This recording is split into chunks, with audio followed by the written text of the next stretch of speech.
Good evening all and welcome to another video on All How the Ale. It's Sunday night, which means it's trad beer night, and the beers we're going to sample tonight are both from Titanic. We're doing a comparison review tonight, and it's these two. It is Iceberg and Iceberg Grand Cru. I've been a fan of regular Iceberg for, well, since I moved to Stoke-on-Trent many years ago. And for their 40th birthday, Titanic Brewery released Grand Cru, which is a stronger variant of Iceberg. Iceberg pours in at 4.1, Grand Cru is 5.9. And we're going to read the blurb on the side of the bottles to kind of compare up front what the differences are. So, the tasting notes on regular Iceberg: it's a clean cut pale ale with strong lingering citrus aromas. Expect hints of grapefruit and a powerful hoppy finish. Whereas Grand Cru says it's a bold, full-flavoured hoppy pale ale. Expect a citrus hop nose followed by a crisp, refreshing taste with hints of grapefruit and a clean hoppy finish. Both of them are pale to look at. The difference here is Iceberg comes up as pale straw. The aromas are floral and zesty citrus on regular Iceberg, tropical and citrus on Grand Cru, and regular Iceberg is full-bodied grapefruit and hoppy flavouring, and refreshing grapefruit and citrus on the Grand Cru.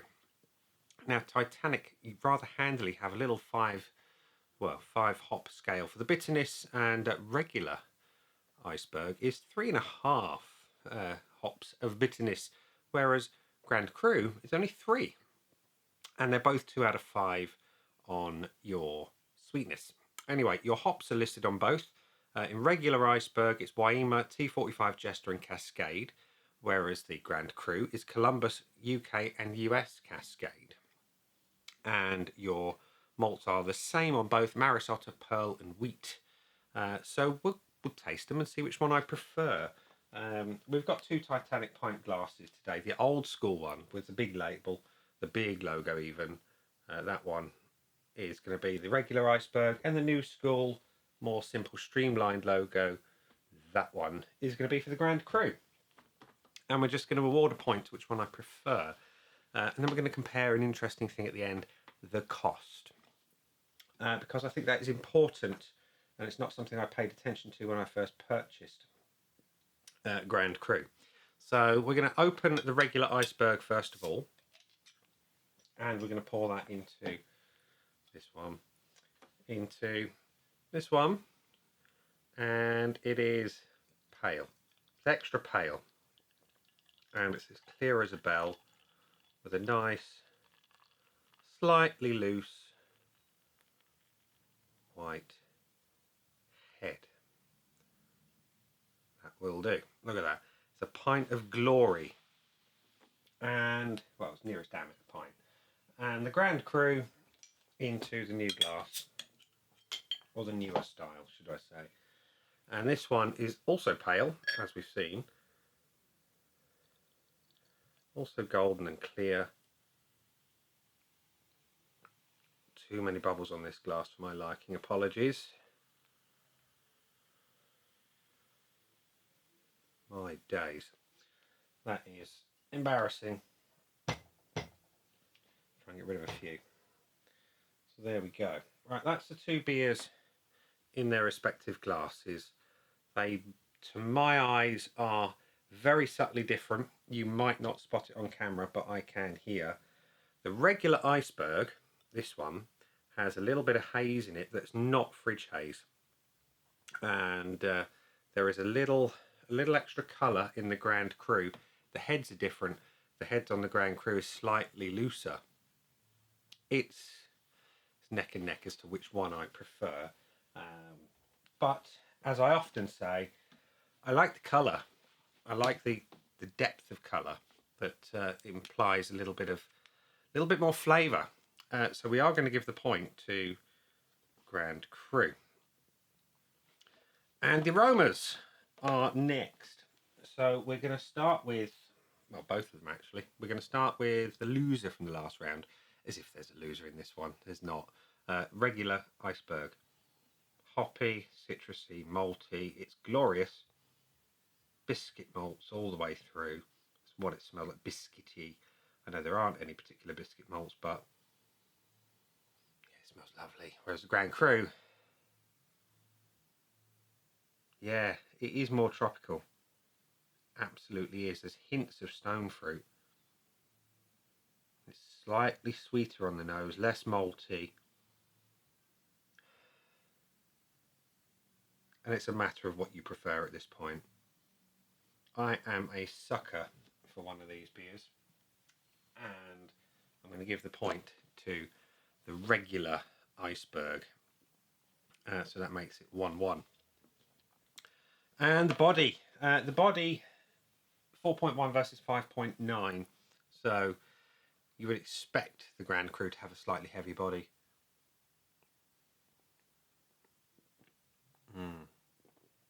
Oh, I love Iceberg. It's wonderful. Refreshing on this hot summer's day. Whereas Grand Cru, yeah. The regular Iceberg is a little lighter, as expected. Carbonation is nice and velvety on the regular. Smoother on the Grand Cru.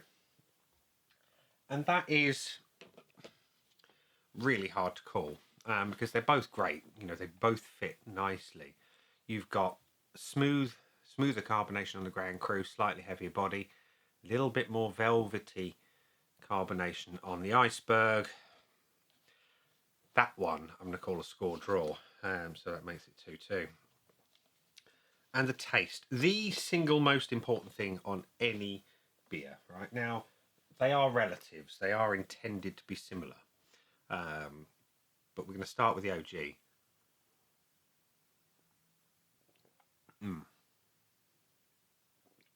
It's malty, it's hoppy, it's citrusy in terms of grapefruit. There is an element of floral, not huge. You get more of the floral, I think, in the White Star, but there is a hint of it here. It's super light, nice and bitter, whereas the Grand Cru,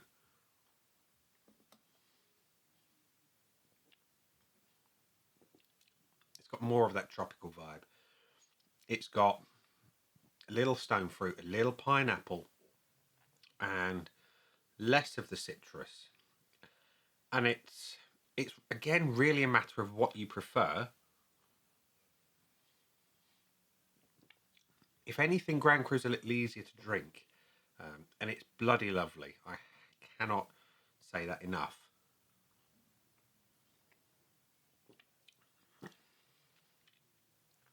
But regular Iceberg is just phenomenal. It really, I mean, they're both phenomenal. They really are.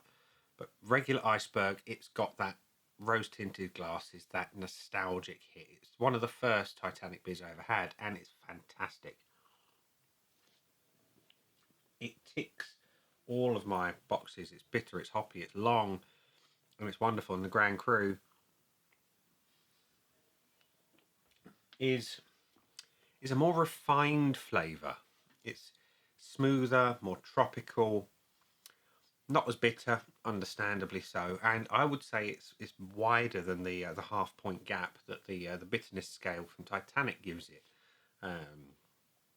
Nevertheless, what do I do?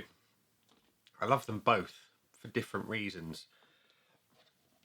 I think I'm going to call that one another score draw because they're fantastic. It's a case of what you prefer. I love the bitterness of regular Iceberg. I love the smooth tropical flavour of the Grand Cru.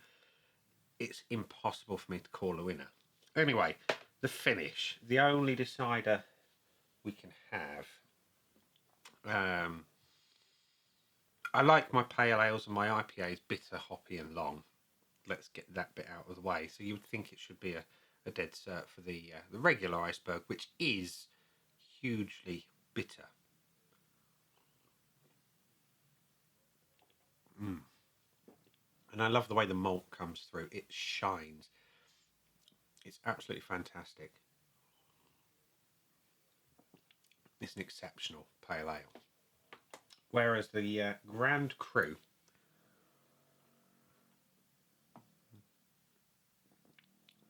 it's more tropical on the back end. It's sweeter, deceptively, because they both score 2 out of 5. Was it 2 out of 5?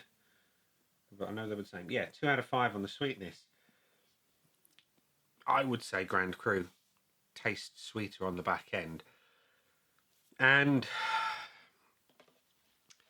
I'm going to have to go with my my point I made at the beginning. I prefer them bitter, hoppy, and long. And the regular Iceberg is more bitter. It's hoppier to a degree and longer. It's also different, but that is the 4-3 win for regular Iceberg there. And yeah, they're both absolutely stunning beers. Fantastically so. But the one point I wanted to bring up was the cost. Now, I tend to buy my beers by the case when I go to Titanic because I like them. There's nothing I dislike, so I will buy a case. So I did exactly that this week, as you would have seen by my video on Thursday. And I bought a crate of Iceberg and I bought 2 crates of Grand Cru because that comes in a smaller crate size of 6. But the cost per bottle is as follows. When you buy a pack of 8 Iceberg, they work out £2.43 a bottle, which I think is bloody good. It's a very, very tasty beer. Grand Cru, you can buy an individual bottle for £5.95. Or you can buy a case of 6, and that works out £4.99 a bottle. And so the Grand Cru is more than twice the price of regular Iceberg. I've written it down there. It's a 4-3 win for regular Iceberg. Now, I'm going to call it a 5-3 win because the price is so phenomenally good on the regular run-of-the-mill Iceberg. So they're both 500ml bottles. £2.43 for that. It's fantastic. It tastes exceptional. Goes down well, very well indeed. It goes down like the Titanic, I suppose you could say. And yeah, you cannot fault it. But £5.95 for an individual bottle. £4.99 if you buy a crate of the Grand Cru. Now, 5.9%, 4.1%. It's a significant difference in ABV from a brewery's perspective. From my perspective as well, it's a significant difference because I'm only allowed a certain amount a week. So I have to draw a conclusion. Is it worth it for me to spend a £5 on a bottle of that versus £2.43 for a bottle of that? This ain't going to hang around forever. Right? It's a rebrew of the 40th birthday beer. I don't know how long it will be there for. I hope it's there for longer. And I hope, massively so, that it makes it into the core line, and instead of being a special brew with the I don't want to call it a gimmick, but the golden tickets and whatnot that are going on at the minute. It's a nice idea, but to keep this bottle at £5.99 and keep that going regularly, Captain Smith's is not much lower, and that's a similar price to the old Iceberg. Yeah, draw from that what you will. But yeah, £5.99 a bottle or £4.99 if you buy a crate is a little on the pricey side, Titanic, but nevertheless it's a damned fine beer. You go to a pub and you'll pay a £5 a pint, easy. You probably pay more than that for this in a pub, but nevertheless, it's a bloody fine beer. And yeah, either way, you're not going to lose whichever beer you drink. You're going to enjoy them, and you're going to feel that you've got your money's worth. But side-by-side comparison makes this one look a little bit expensive. But there we go. Anyway, I've thoroughly enjoyed them both. I always have, and I always will. So I'm going to go and enjoy the rest of these. Put together a few Warhammer models, because it's Armageddon Day yesterday, and I'm building the orcs at the minute. And we're going to leave it there and say, these were the beers. Those down there are the buttons. You know exactly what to do with them by now, and I've been me, by the way. You can like, comment, dislike, and subscribe. Choose any combination of them as you wish, and I'll see you again soon for another one. Bye for now.